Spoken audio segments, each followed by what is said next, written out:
Hello, hello. It's AZ with the Fire Rescue Wellness Podcast. You've landed on episode 127, and today is a little bit sideways.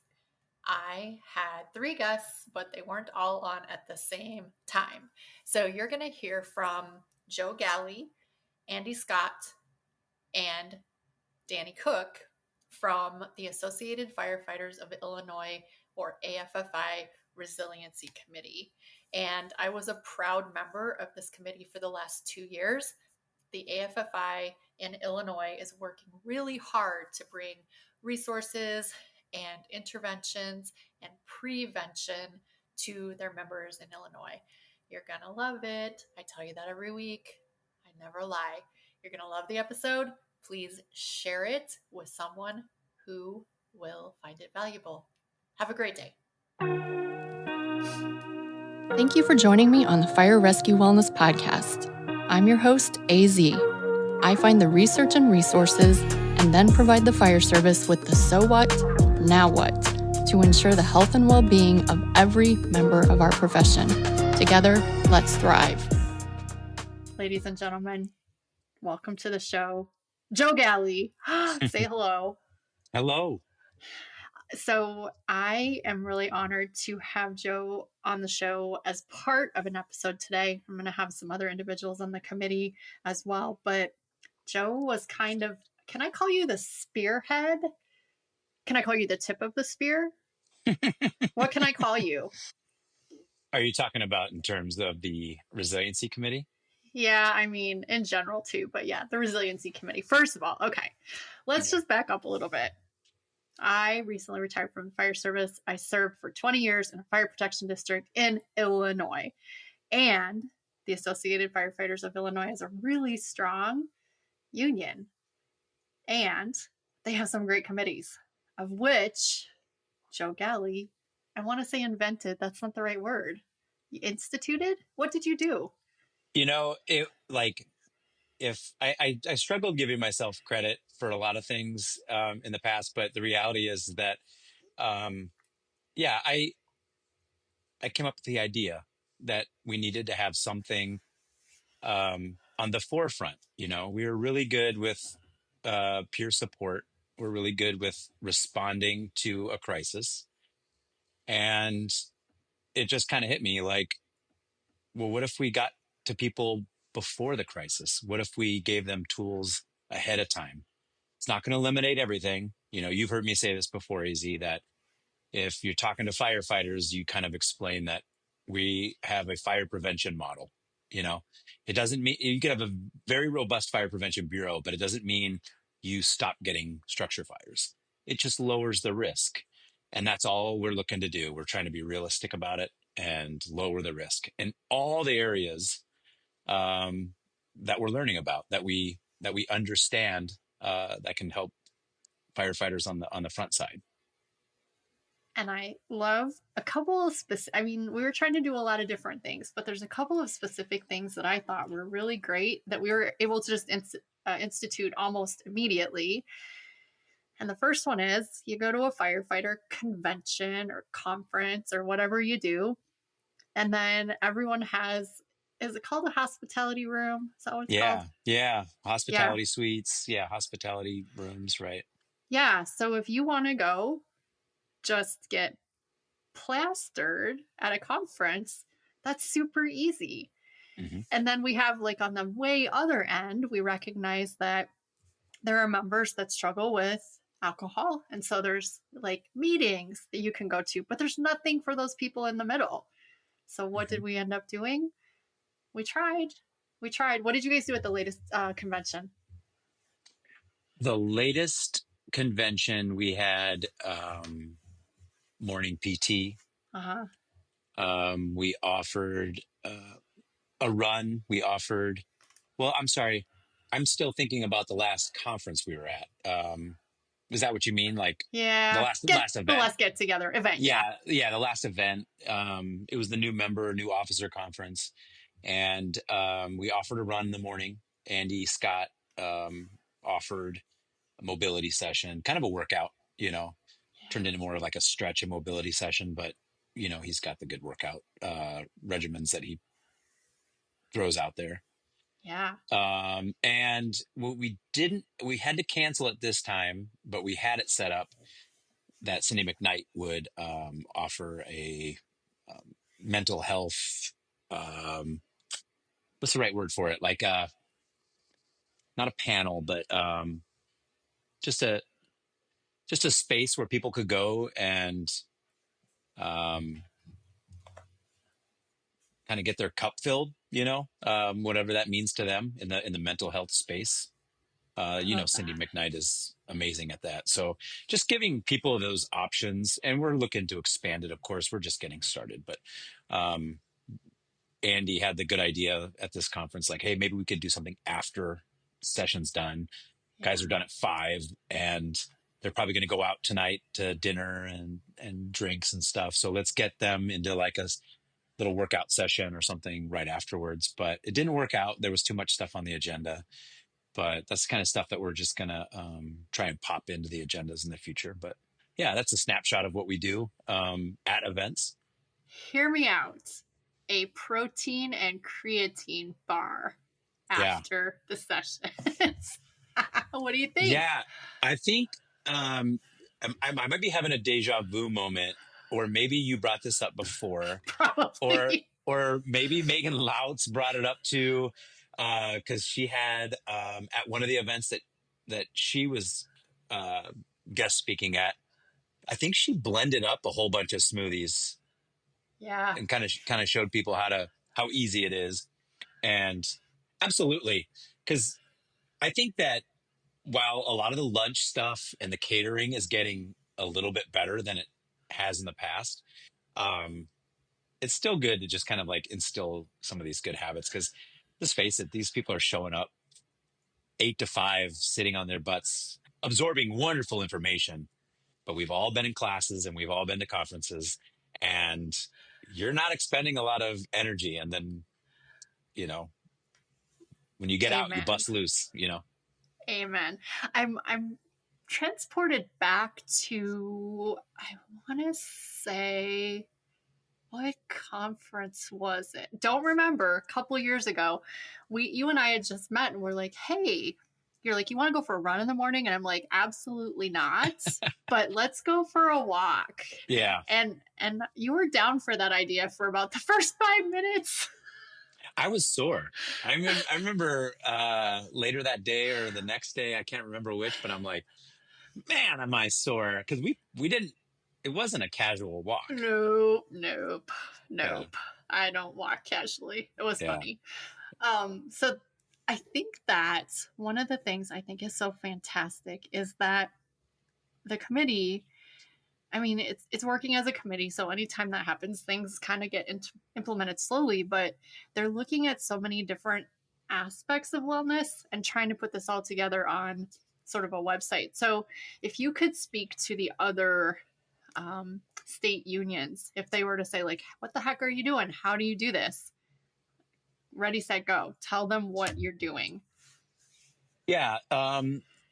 So if I back up just a little bit to what we were saying earlier about being on the forefront of stuff, I worked with Matt Olson, who was a district vice president for the state association, who basically created peer what's the word I'm looking for? Support. Peer support. I'm helping. I drew a total blank. He created peer support as we know it nationwide. They flew him state to state because what he was doing here in Illinois was revolutionary and amazing. And like I said, we wanted to be on the forefront of it. We like, how can we give people tools to like avoid getting to that crisis? But if we do get in that crisis, we're gonna take in that space too. But while the international recognized it as something that's important, kind of these third party agencies that were the umbrella agency for peer support, they're beholden to their own boards and their stakeholders that run the show. And our state association and our members are just there for the ride. that's a resource, and it's a good one at that. But having our own committee allows us to be in control, in the driver's seat. And when we have things like the 100 Club, who are absolutely incredible, I cannot say enough good things about the 100 Club as far as the resources they provide us. Um, all the members, uh, we don't have. Um, we're not we're not stakeholders in this, right? They're available, and if they decide to pivot and go a direction we're not down with, um, we need to make sure that we have our own corner to say, we're vetting these clinicians, we're vetting this process, we're recommending these steps, whether it's in fitness, behavioral health, emotional support, alcohol cessation, all these areas to just try to like lower the risk for all the things that are putting our firefighters in crisis.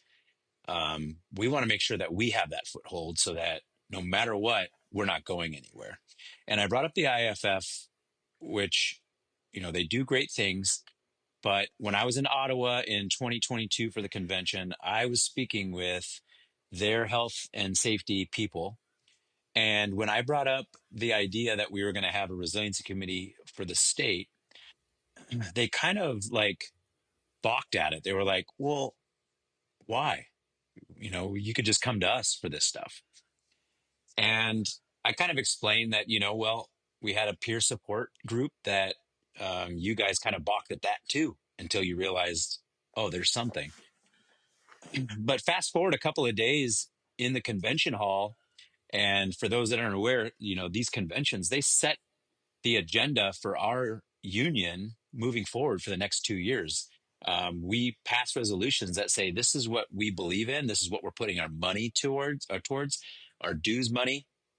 And one of those resolutions was funding the International Resiliency Committee. They withdrew that resolution, and they just left it as, we'll use grant funding or money that we can just slide over along the way and feed it as needed. That told me everything I needed to know about the prioritization of resiliency with the IFF.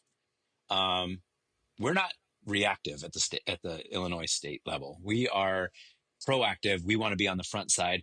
And I say proactive, but I mean, even the idea when I came up with it, 2020-ish, it finally became something in 2022. It still felt like it was too late. Like, where were we 10 years ago? It seems like such a no-brainer, As Matt Olson said, the answer was there all along. We just needed someone to go, hey, let's do this. And that's how it was formed. And luckily, even though that I was the ding dong that just kind of was like, hey, what if we do this idea? I'm not the smartest guy on this committee as far as um, knowing what we can do for mental health, behavioral health, fitness evals, physicals, all these things. I just know how to get the group together and get the right people in the room. And you were on that committee. You were a great asset. Andy Scott from Plainfield, amazing. Dani Cook, amazing. Ryan Letary, lights out in the world of peer support and behavioral health. The list goes on, but we've put the players in place and we're rolling, and we're not where we're hoping that we would be, because we have a room full of people that know where we should be, and they're perfectionists and they're go-getters, and it's awesome. But we have a very small budget, and we are a statewide committee, and getting all the people in the room together is an absolute chore. But because of their mentality, because of their mindset, because of their dedication to all the different aspects that fall into this resiliency committee, um, I know that we're setting a standard. And to go all the way back to that question you asked, what would I tell another state organization what we are? Um, we're that first line of prevention and understanding that um, this this job that we do, it takes a toll. Whether you see it right now or you feel it right now is moot. You know what I mean? We have a lot of people that says this is never going to happen to me. That's, that's what happens to people that aren't, you know, cut from the same cloth, or maybe they just weren't cut out for it. But that's an old school mindset that has gone to the wayside in so many departments across the state of Illinois. And it makes me so happy that so many departments are absorbing this understanding that, like, oh yeah, I better be prepared because I don't have to tell you this, but like, I just remember we were just talking about this in my department the other day. There was a time when I was newer that guys resisted comprehensive physicals, Right. and they had to sign a waiver saying I'm opting out of a comprehensive physical. They still had to do their pulmonary function test because of OSHA standards, but they were opting out of all their labs, EKGs, just all the general things that you want from a comprehensive physical. They were saying no thanks. And now, fast forward to today, they're looked at as the crazy people.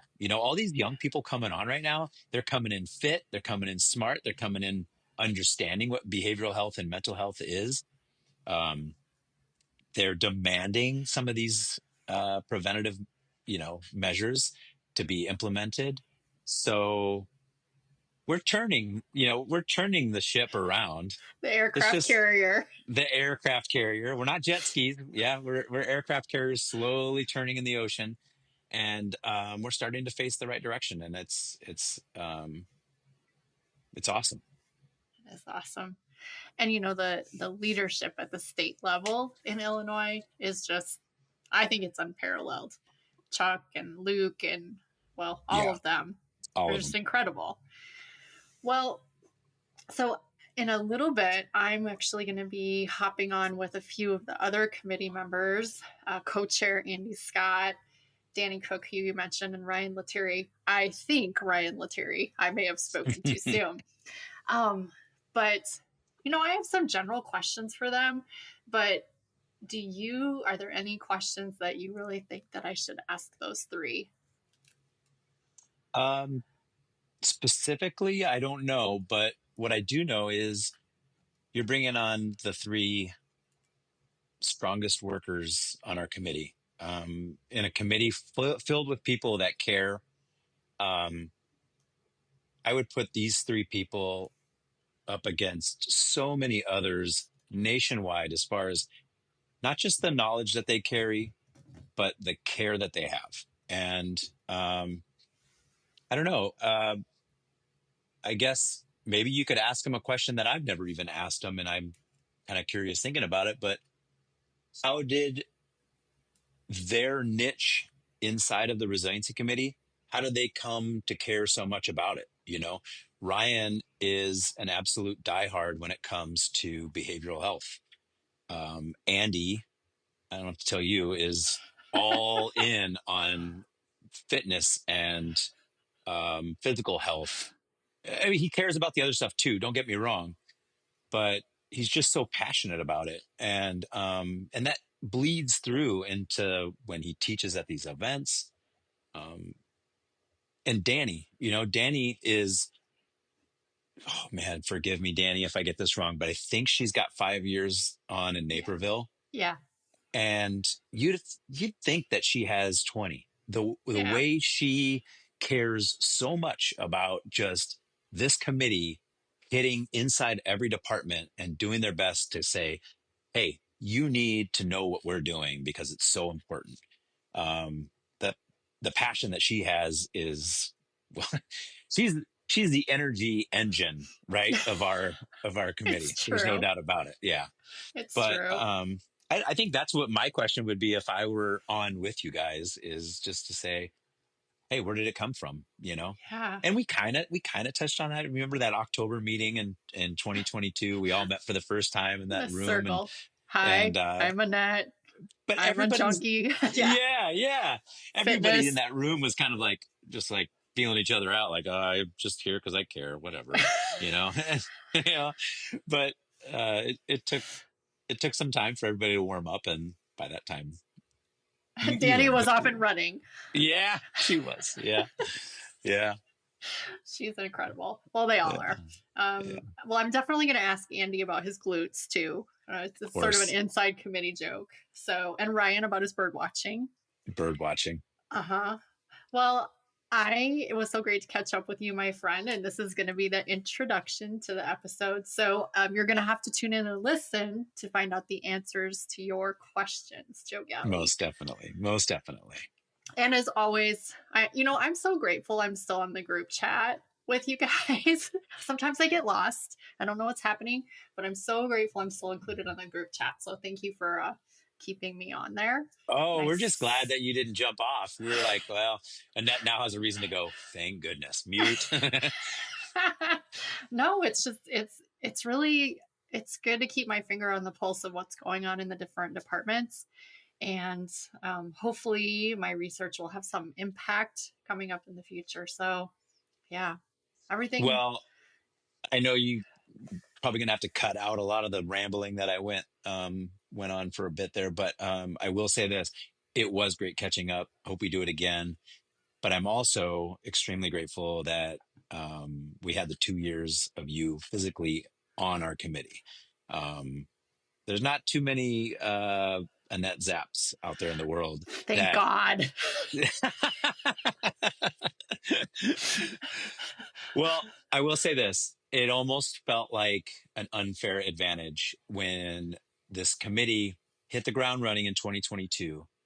In that short amount of time, we were able to extract so much from you that if we didn't have you, we would be so much further back. And I'm just so appreciative that you gave us what you had in that amount of time. So the fact that you even stay on in the group chat is a joy. And I'm not saying that we won't try to pull you in on some advice from time to time, but anytime. we'll try to remember, that you're not on the committee, and we'll take it easy on you.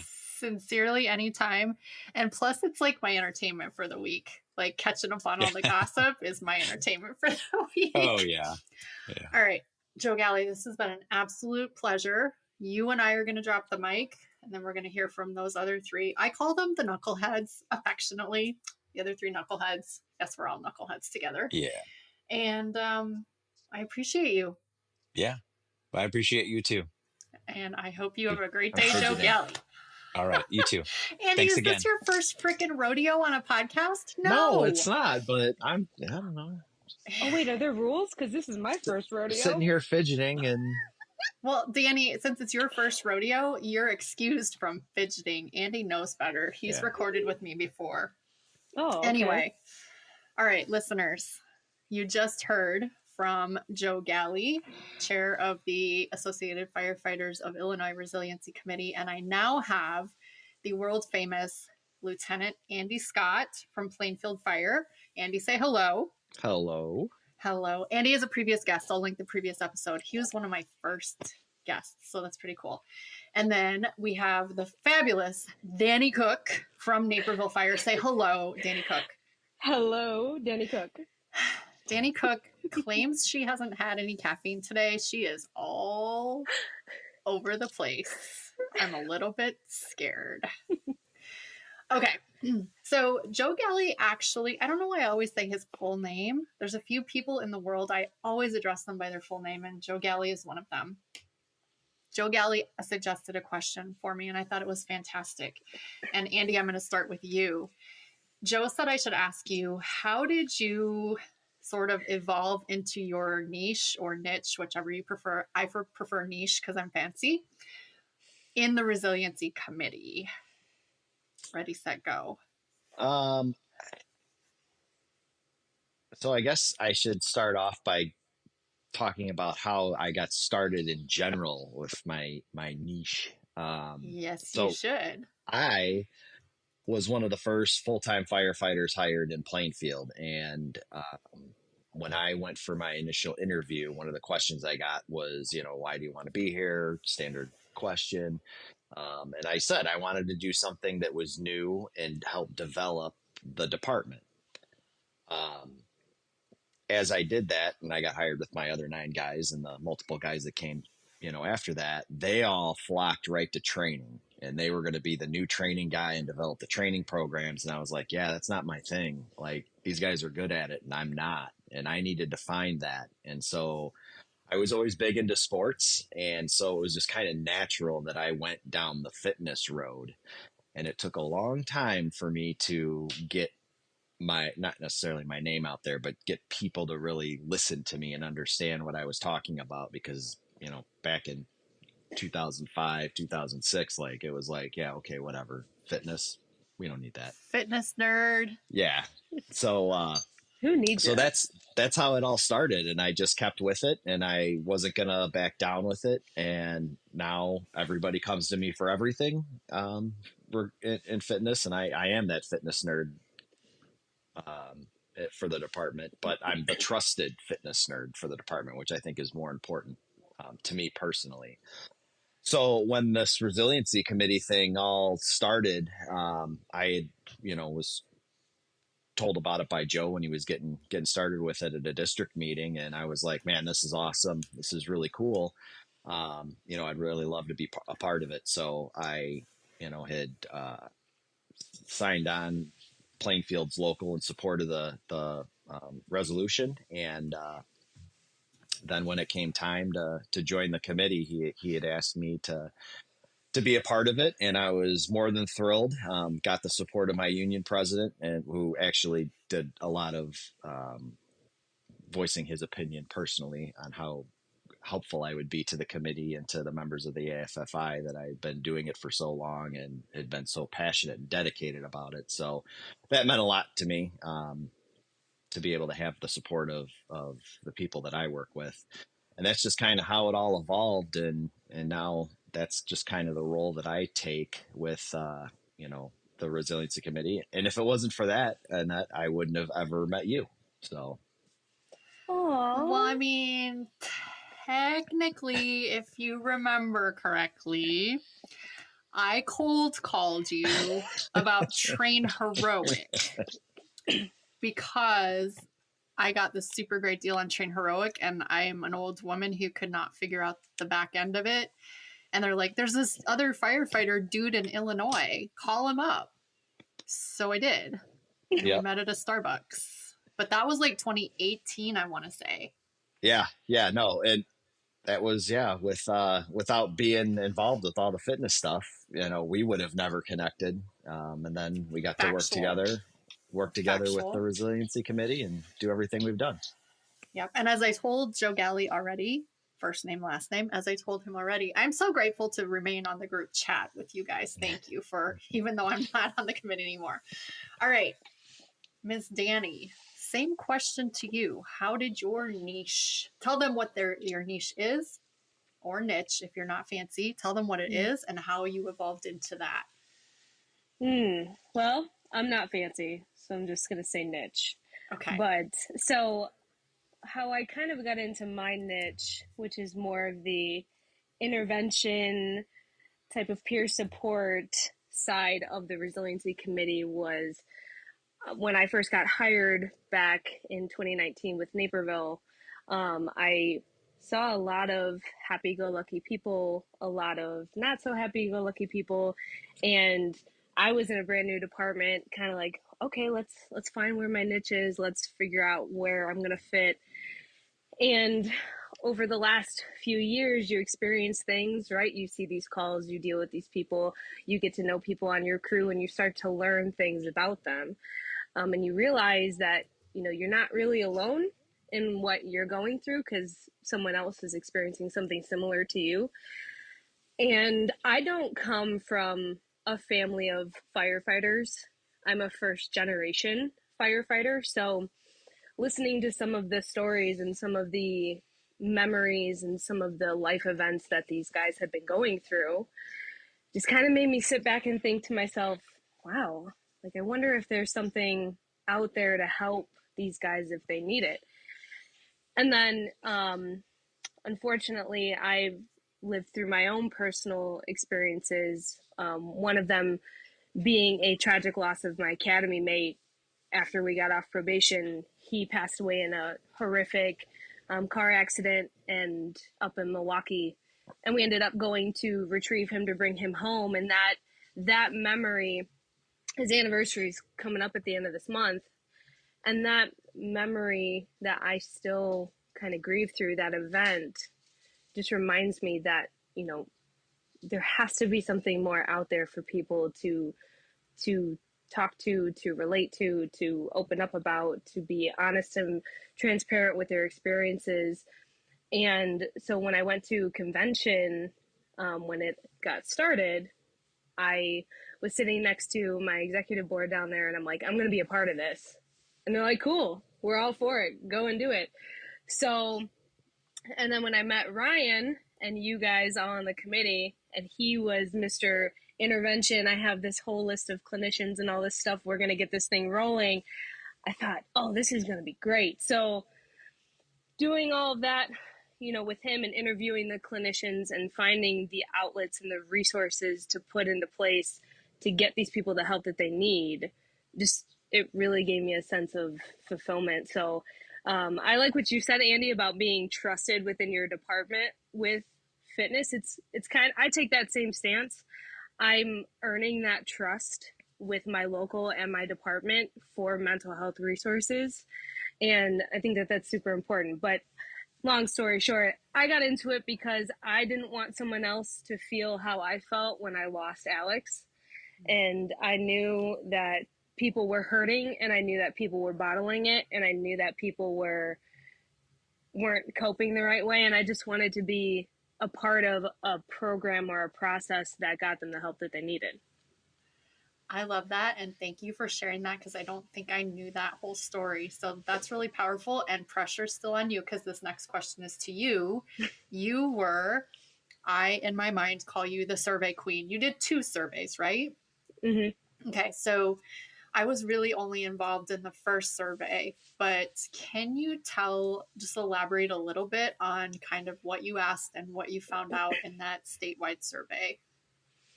So the first survey, after we met for the committee, we wanted to find a direction on where to point our efforts. And we collectively came to the conclusion that we wanted to collect data to figure out, where are we struggling the most statewide? You know, is it addiction? Is it counseling services? Anything like that, like gambling, marital issues. So in order to kind of steer the ship and get a sense of direction, we sent out a survey. So that first survey that went out was asking questions like, how are you doing with sleep?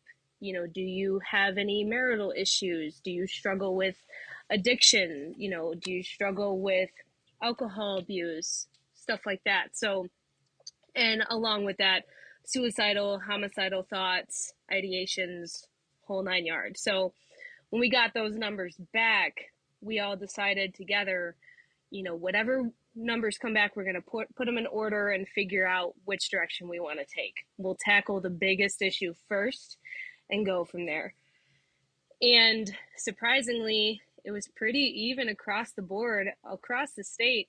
Guys were struggling consistently with addiction, alcohol abuse, and other substance abuse, and suicidal and homicidal ideations, along with sleep, which you are the sleep queen. Reigning sleep queen. You know, sleep is a huge, huge thing that guys are struggling with on and off shift. But suicidal and homicidal ideations paired with substance abuse were the 3 hot topics that we had to figure out how to try to help with. So absolutely. And I remember sitting there that day when we all met for the first time in Plainfield's big conference room. I've actually had so many important meetings in Plainfield's big conference room, including interviewing Andy Scott. But I remember sitting there, and it just became so apparent that we needed to split the committee into 2, into sort of the prevention side of it, and then the intervention. And so you and Ryan were just wholeheartedly, I shouldn't say wholeheartedly, but you and Ryan were really interested in that intervention side, while Andy and I were like, we are definitely the prevention people. So Andy, back to you. Summarize, it's going to be tough, but summarize all of that stuff that we worked on and that you are continuing to work on, all those resources. Yeah. So it all started. We started, the first area was physicals, because we knew that was going to be one of the not easier things to tackle, but we knew that was something that locals and fire departments and fire districts, could possibly put into practice a little bit easier. Obviously, later down the road, after talking to some experts, we found that maybe that's not the best place to start, but that's where we ended up starting. So we do have, we took some time to painstakingly go through NFPA 1582 and find out what was really in that document and what that, resource said that we should be doing every year, as well as talking to some other physicians. And so that was where we started. And then the, other areas that we tackled were, obviously the fitness aspect of things, of, what we should be doing to stay in shape, what we should not be doing, like working out in gear. Oh, thank you so much for saying that. But just because there's so many things out there, now on, especially with social media, and, this one person says that this is the best way to train, and this other person says it's the best way to train.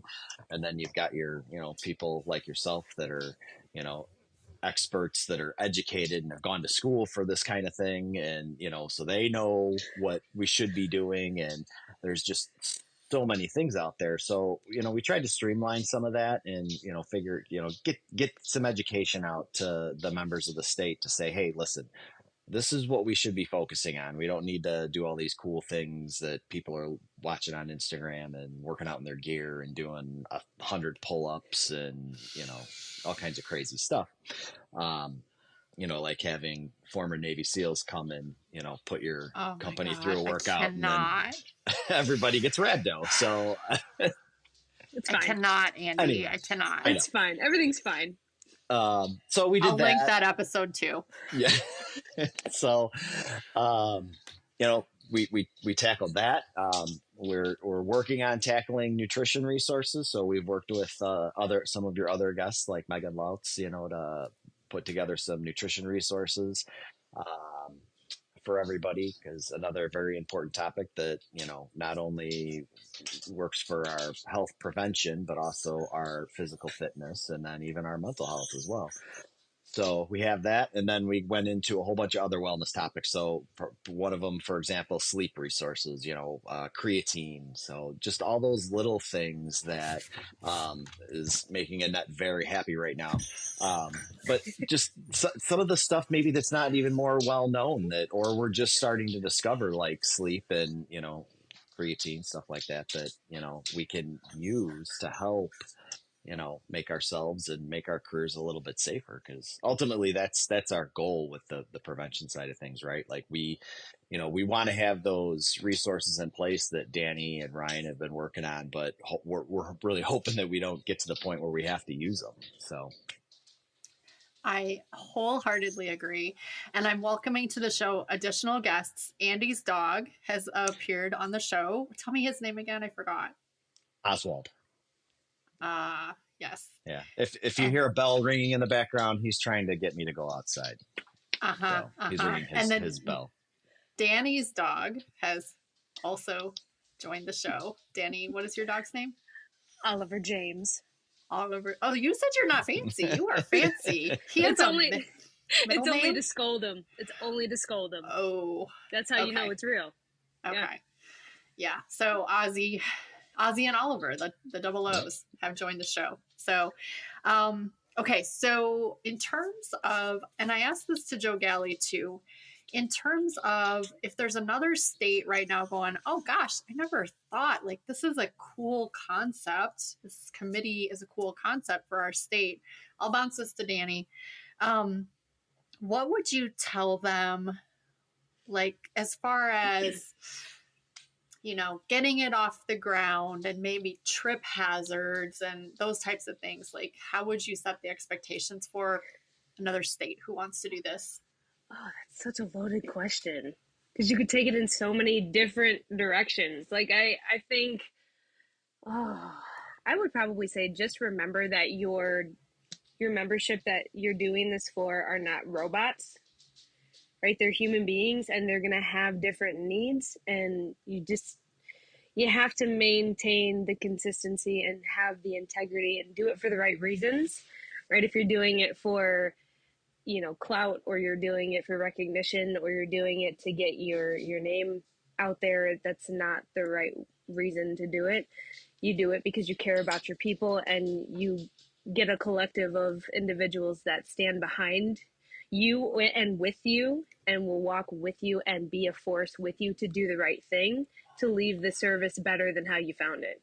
That's what I would say. I would just say, if you maintain your integrity and you have your group of people that are willing to run with you, and you fight for the right thing for the people, you'll be fine. Find your people that are willing to be on a group chat. Listen, if those ever got leaked, we'd be in big trouble. Oh my gosh, the group chat is hilarious. And so, Andy, I guess I'll ask you the same question, because you're an executive, you still are an executive board member, right? Only for 2 more months. Okay. So lots of experience on the e-board. And so you have kind of even a different perspective. What would you give as advice, or potential trip hazards, or setting expectations if someone else wanted to do this? So I guess 2 things, and it all revolves around executive boards.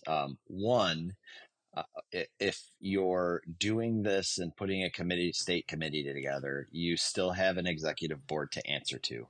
So there's going to be a million things that you're going to want to do, and you're going to have to get permission to do all of those things from the executive board. And they have a million things on their plate. It's just not dealing with the Resiliency Committee, or whatever you may be titling your committee. So you might think that you're not doing a whole lot of work, but in reality, you probably are, because it just takes a while to get the approval for everything. On the local side, if you're trying to get some sort of a committee together in your own individual local, the big thing, I guess, that would help would be being a part of the executive board, because now you have the ability to kind of work with management as well as work with your membership in order to push some of these initiatives through. That's personally, for me, what has helped me specifically in Plainfield. We're very progressive as far as it comes to our for the most part, our fitness and mental health. Right now, just this week, starting this week and going into next week, we just started mental health training for our command staff. We have a mental health clinician coming in first thing in the morning and today it took like 2 hours, because there was so much discussion amongst the chief officers and company officers that were on duty sitting in on this training. We hired back company officers, so we didn't have to take anybody out of service. So, it took a while for us to get to where we're at, but definitely me being part of the executive board and being able to go in between the membership and management and talk to them and, bring these ideas to them and work through the issues has definitely helped. As far as our physical fitness, we don't have any type of mandatory fitness program outside of, we just instituted this year, and it all comes down to injuries, and injuries cost money. We do what we call the Chiefs like to call it stretching. It drives me nuts because it's not stretching. It's movement, mobility, and muscle activation. But it's a 10-minute, movement, mobility, and muscle activation drill that gets done before every physical drill that we do, on the fire ground. So we went out and bought TVs to put out by our burn cans. So, when we go to do our live burn training, everybody gets their yoga mats out. They pull the TV out and hook the duty phone up to it, pull up the YouTube page, and there's me on the big screen TV putting everybody through a 10 to 15 minute, warm-up drill to get ready to go. And at first everybody was like, really, we're doing this? This is so dumb. Yeah. But now everybody loves it. And our injuries they dropped off quickly. It wasn't even it was overnight. Injuries just fell off, because that was one area that my department was really struggling with, was getting people injured just doing training. So, and ironically, we started something very, very similar to this 2 years ago. Then we had a chief officer that was just tired of doing it and said, everybody's sick of doing this. We're not going to do it. And injuries had went down when we were doing it. When he said, we're not doing it anymore, guess what? Injuries spiked. And then another chief came in and said, guess what we're doing? Well, we're going back to doing that. So, and injuries are still down, and they absolutely love it. So the key is they feel better. Yes. After they're done and while they're doing the drill. So just that little extra feel good that they have. And I think their performance, whether they perform better on the drill or not, I don't know. They just feel like they do because they're warmed up. So, and you might get the pushback like, well, I can't warm up before a real fire. But risk versus reward in a real fire, you're doing a real job, not practicing for your job. You shouldn't get hurt while you practice for your job. Correct. And my big thing, whenever I ran into those people, I would always tell them, I'm like, listen, we're constantly chasing control. That's all that we do. We chase control. So when we go out on a call, we don't have control until we gain control of the situation. So when we go to drill, we have total control over that. Like whether it's us, the instructors, whoever it is, has total control of that situation. So why not take control from the minute we get there by doing a warm up? Control the things that you can control, and then gain control of the things that you can't. It's really what it comes down to. Oh, quote of the day. Dani, you're going to love this question. Oh boy. All right, Dani. In Dani's perfect world, what are all the services that we can provide today? I'm going to snap my fingers and we're going to be able to do it today via the Resiliency Committee. Oh, man. Just to give the ability to have a clean slate, like just to have people forget their traumas and rewire their brains and close those pathways that lead to destructive living.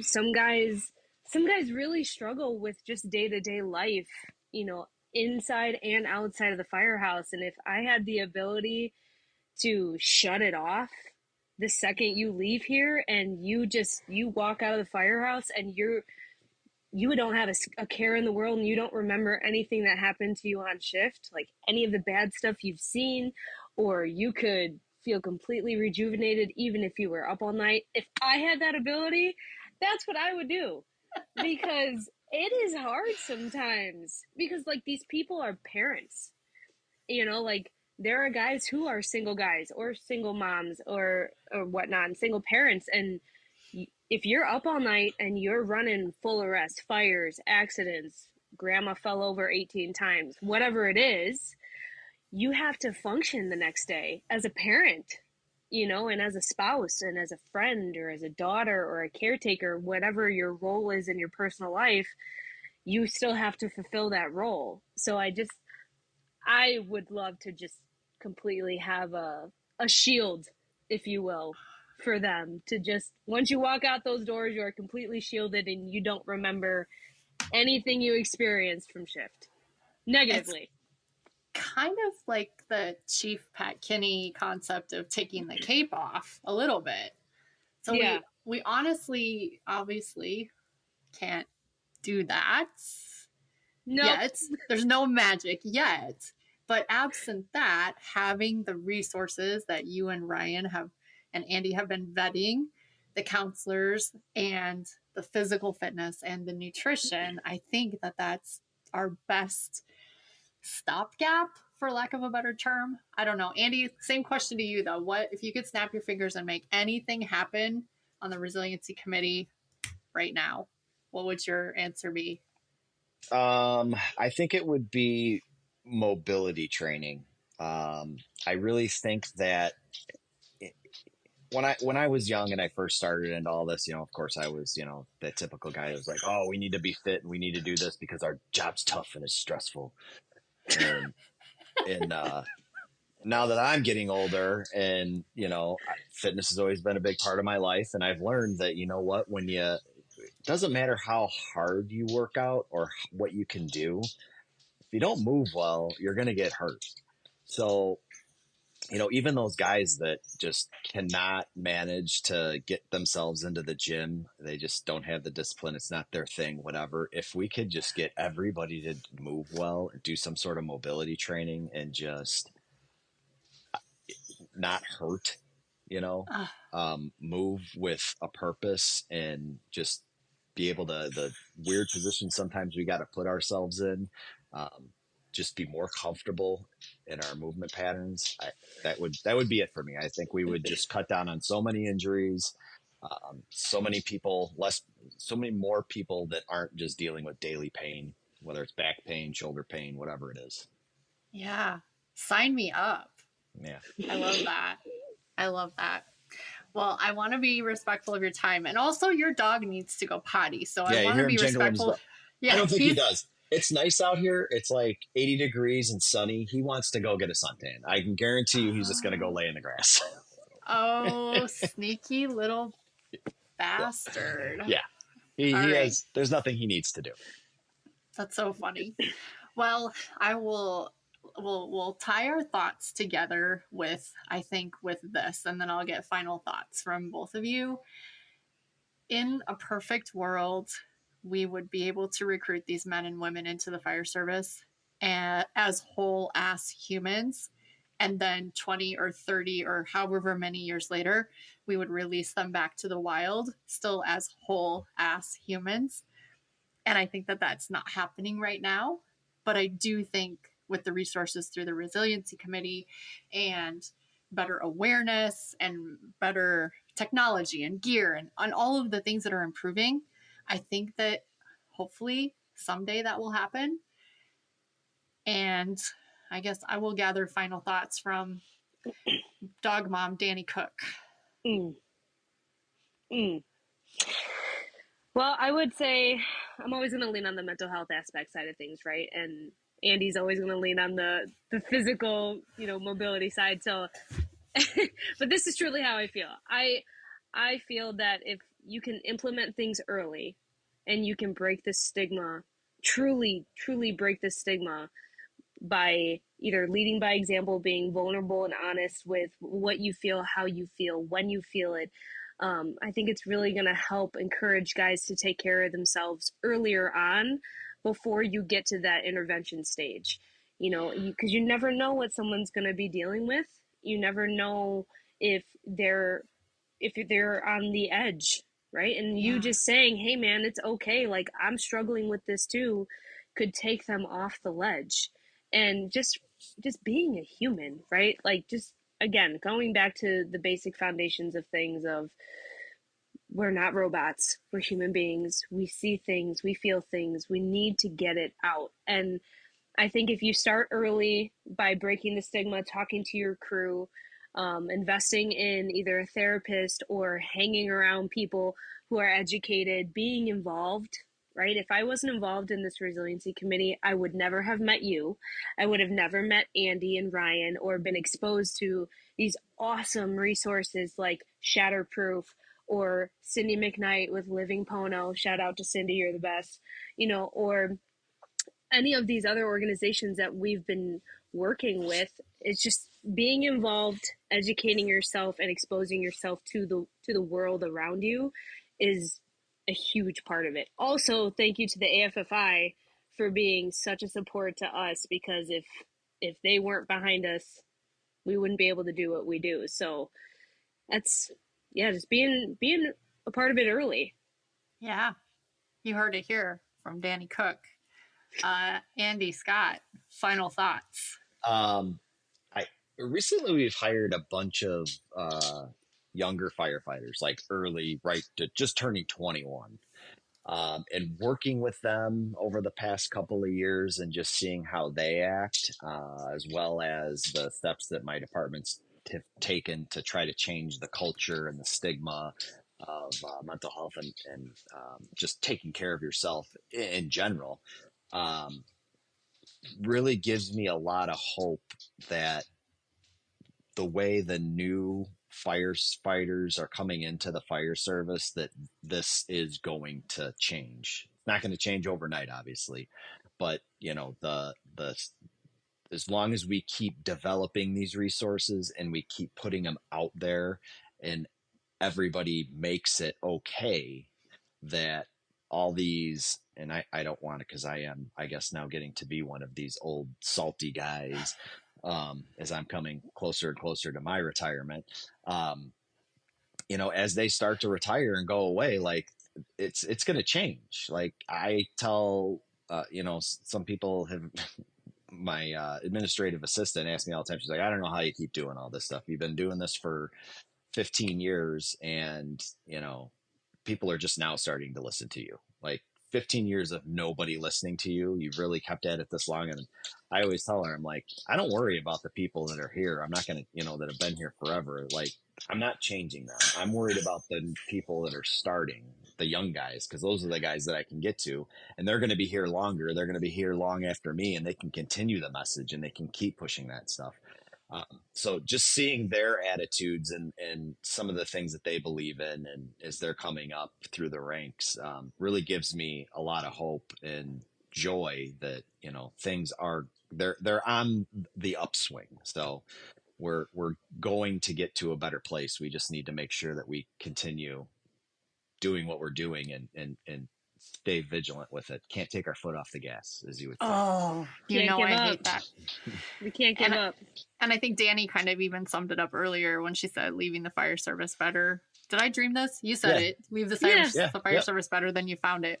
Yeah. Sometimes I'm getting senile, you guys. My hard drive is so full, and now they're putting stats in it. So we didn't tell you to go be a doctor. I know. I know, but it's going to be so amazing when I am. Well, guys, I love you both. I'm so grateful that you were carved out the time today. Sorry we missed Ryan. Right? We call him our Rye guy. He's amazing. So many other amazing people on the Resiliency Committee. Is it okay to put your contact information in the show notes, social media, and emails? Yeah. Reach out to these guys. Reach out to Joe Galli. Always two names, Joe Galli. And they will get you pointed in the right direction if you want to start your own Resiliency Committee. But I think, well, first of all, Andy, take that dog out and let him have some sun. He just needs his vitamin D. My daughter's home from school, so she's on fall break now. So she just let him out, so he's all good. Okay, thank God, because he was needing vitamin D. Yeah. I think with that we can drop the mic. Are you guys ready? Yep. Yeah, we're gonna drop the mic. All right, AZ, Andy, and Dani. Wow, that's hard to say all together. We are officially out.